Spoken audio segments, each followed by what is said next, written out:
Let's speak about Drive Shack, baby.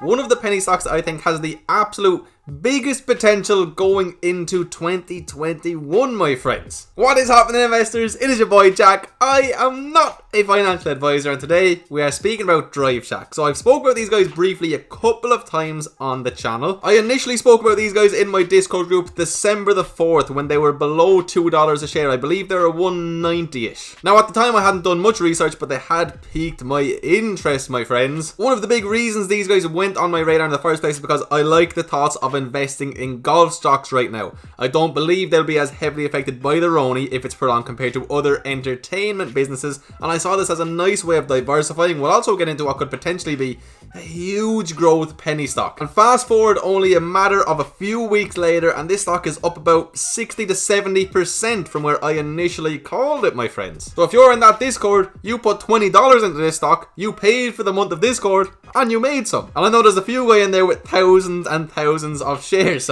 so they've paid for a few lifetimes worth of Discord. So if you want to join that group and find out about stocks like these first before it even makes onto YouTube, hit that first link in the description, my friends. But I want to speak about this absolutely insane run up because I mean it's been nothing but upwards pressure. Just a couple of days ago they reopened in Orlando, and I want to show you some of the comments from people because they are excited. The demand is there. There has been a couple of analyst upgrades literally over the last few days, and I want to touch on the current valuation. Would I buy at these prices? Am I expecting a pullback? All that juicy info. So right before we do get into the video, my friends, can I please ask you to hit that juicy like button? Drop me a comment down below. I'm interested. How many of you guys got in on this stock? How much money have you made? And please, my friend, if you are indeed new around here, hit that juicy red subscribe button. Join the family of investors. We're making videos like this every single day, baby. If you do want to join that private Discord group, again, you will get messages like that from me pretty much every single day. You'll get all of my buy and sell alerts, access to over 40 private channels in there. There's over 600 investors. It's a beautiful community. And if you want 4 free stocks on Webull, 2 of which are valued at $3,700, yes, that's a big number. Hit the second link in the description. Deposit $100.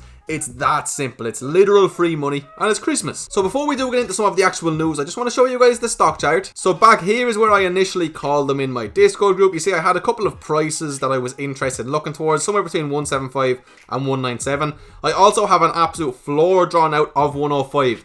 This is still a penny stock, guys. It has about a $200 million market cap. It doesn't take a lot to move this company. There is definitely still a whole lot of downside potential here. So I want you guys to keep that in mind. It's very important to remember that when we are speaking about any penny stock. But I do think a few things make these guys different with a long-term outlook. It's been pretty much non-stop upwards movement. Yes, we've had a few red days here. It's been somewhat sideways, but a lot of buying pressure. The MACD is so bullish right now. I mean, it's literally the last time it was up at these levels was here, and look what happened. There was a huge sell-off. Next thing I want to show you guys is the RSI as well. This has been overbought now for a long time, since I began covering them, and this has been one of the big reasons why I wasn't too comfortable buying them just yet. And even more so than that, it's probably been overbought since about the 24th of November, so for nearly a full month now. Now, that doesn't mean that it has to come back down, but it is something worth noting. And one more thing, just to premise the video, only back, you know, in October, this was a stock that was between $1 and maybe $1.30 a share for a considerable period of time. So it is a classic example of a penny stock where, you know, yeah, we would have caught a really nice run up, but it is very volatile and it can move very quickly. And if you actually let me bring you all the way back to their all-time highs of about $8 a share, that was back in the middle of 2018, okay? So these guys have had huge ups, huge downs. Right now they're on a really nice recovery. They've just recently broken their recent all-time highs, which were again around the middle of the summer, around June. So that's just a little bit of a recap on where the company is now. So on December 14th, we got this press release here, okay? Drive Shack to reopen their Orlando venue on December 18th. Now it's obviously December 20th. It's been open. I wondered, how did people react to this? Because you would obviously assume it's a good thing, but how were the real people reacting? So I went over to Drive Shack Orlando's Facebook page, okay? And you can see here, it got quite a few likes, it got quite a few comments, especially when you compare it to a lot of their other posts. Then you get so many thank yous. It's going to be jam-packed. See you then. About time, let's throw out some specials. Thank you. Yes, yay. Finally, yes. Thank God. People are excited, really excited. And guys, I mentioned this recently. I've recently gotten into golf, okay? My driving range had to close down for a week because of the weather. I am dying to get back there. Golf is a growing sport, very popular, been around a very long time. It's easy to social distance. You can go there on your own time. You can go with a party and still enforce social distancing.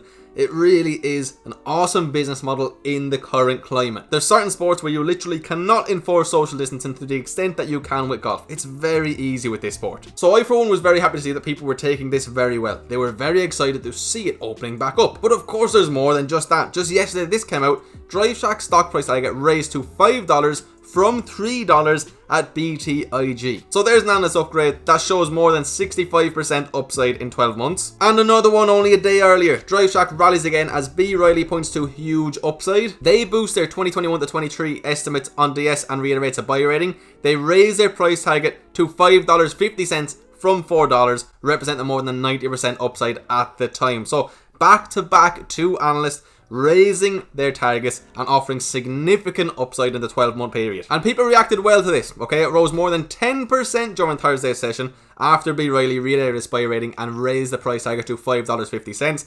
People reacted very well to this. I also think more people are starting to realise that they exist. I mean, keep in mind guys, these aren't mainstream on YouTube. Not many people speak about them. I made one video on them. I'm sure there's a few out there, but there's not very many. Because, you know, it's not your typical growth stock. You know, it's not very innovative. It's not a SPAC.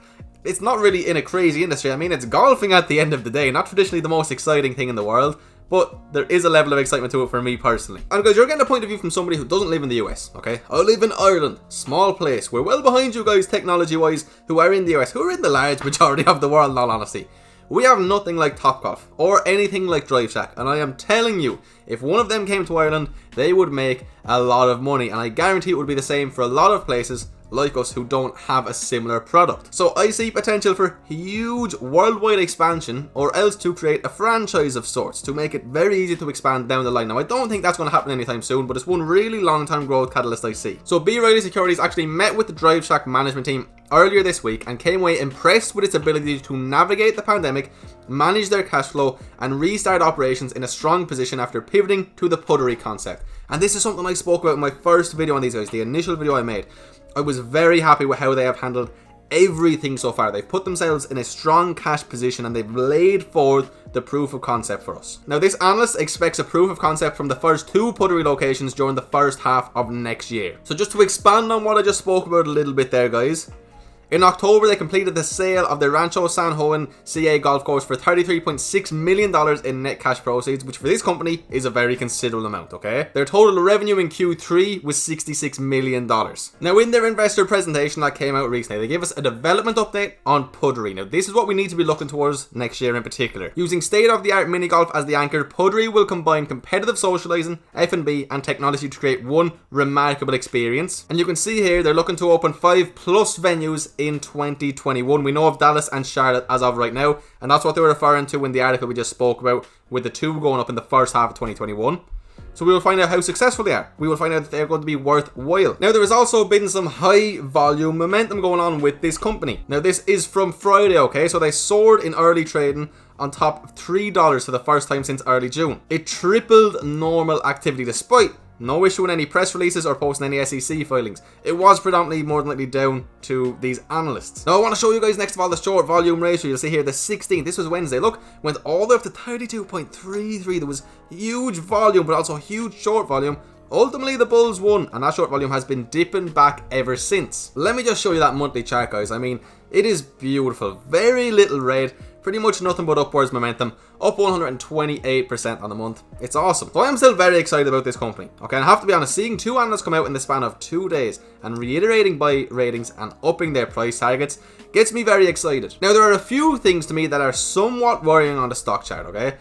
This I would still consider relatively healthy price action, except right here there is a considerable upward gap, some of which was not filled whatsoever, right around the $2.65 mark. So this right here is an area I'm going to be looking towards. And just remember guys, as quick as penny stocks can come up, they can come back down. What I do like about this price action is it wasn't based off of, you know, one piece of news. You see it so often, especially with say your biopharma penny stocks. One piece of news comes out, they can shoot up hundreds if not thousands of percent, but more often than not they come crashing back down 50 to 80+% in a matter of days as well. This here hasn't been off hype predominantly. A lot of it is off of fundamentals. A lot of it is people realizing that this is a growing industry. They have traded at much higher prices before. We see analysts getting behind them. They may well be undervalued. But what I am seeing personally, my friends, we're trading well above the 50-day moving average. The MACD is too bought. The RSI is overbought, and it has been for a considerable period of time now. We currently have a market cap of, let's say, 220 million. We are currently operating at a considerable loss as well, my friends. The money we have on the balance sheet now, realistically, we can expect to not get us through more than 9 months going forwards or so without some real pickups in revenue. But there is potential that could happen, which could put us in an even better position. The selling of this venue for $33.6 million was necessary, and I believe 100% it was the right decision.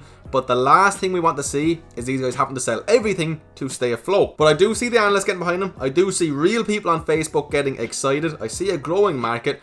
I like what I'm seeing. I do believe we're a little bit overvalued right now. I don't like to say it, but we do invest based off what we believe is going to happen in the future. So the target EBITDA for these puttery venues is $2 to $3 million. The goal is to have 50 plus puttery venues by the end of 2024. So that's looking at $100 to $150 million of EBITDA within, 4 years. And they also say as we continue to open additional puttery venues, we expect yields to be even higher due to learn and scale efficiencies in construction and operations. So they believe they're positioned to accomplish their growth plan and goals set forward in early 2020. Okay, so they have that $44 million of cash on hand. Over the next 6 months, they want to gain proof of concept for the puttery. This is going to be the single most important thing for this company, in my opinion, in the first half of next year. If that goes well, boom, we're going up in value, no doubt in my mind, and I mean big. I think the analysts are all going to be coming out with upgraded price targets again when we get that proof of concept. We believe we can do this with our current capital structure and liquidity outlook through the end of the first quarter of 2021. Thereafter, we expect our growth plan to be supported by future cash flow from operations and new capital funding. So that's exactly what I'm saying we need to see. One thing worth noting as well, we are currently exploring various options for new capital funding in 2021.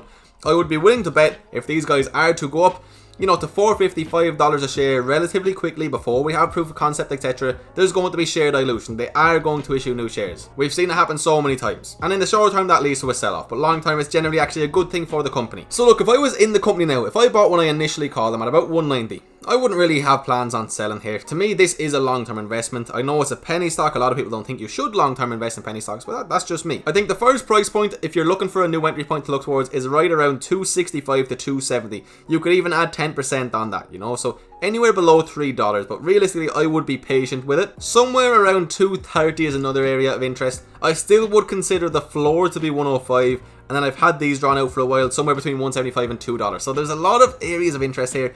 We are overbought, simply put. I'm not sure what's going to happen. I expect some consolidation before it decides if it wants to make another upwards move or downwards move. There has been positive news coming out. I do think that's led to us going up a little bit quicker than perhaps the company should have. But I am still long-term bullish on this company. I am kicking myself for not buying in when I initially wanted to. Story of my life. I should have researched these guys a little bit quicker, but some of you guys made some money, so I'm happy anyway. But anyway, my friends, that is it for the update on these guys. If you have watched this video all the way till the end, you, my friend, are a true legend, and I really do appreciate you being here from the bottom of my heart. If you enjoyed the video, maybe took some value, some insight, please do consider hitting that juicy like button. Drop me a comment down below, and please subscribe if you're new around here, my friend. All of that means the world to me. If you do want to join that private Discord group, where I made this call and I've made several other calls this year that are up in excess of 50 to 150%, hit that first link in the description. If you want your 4 free stocks on Webull, hit the second link, deposit $100.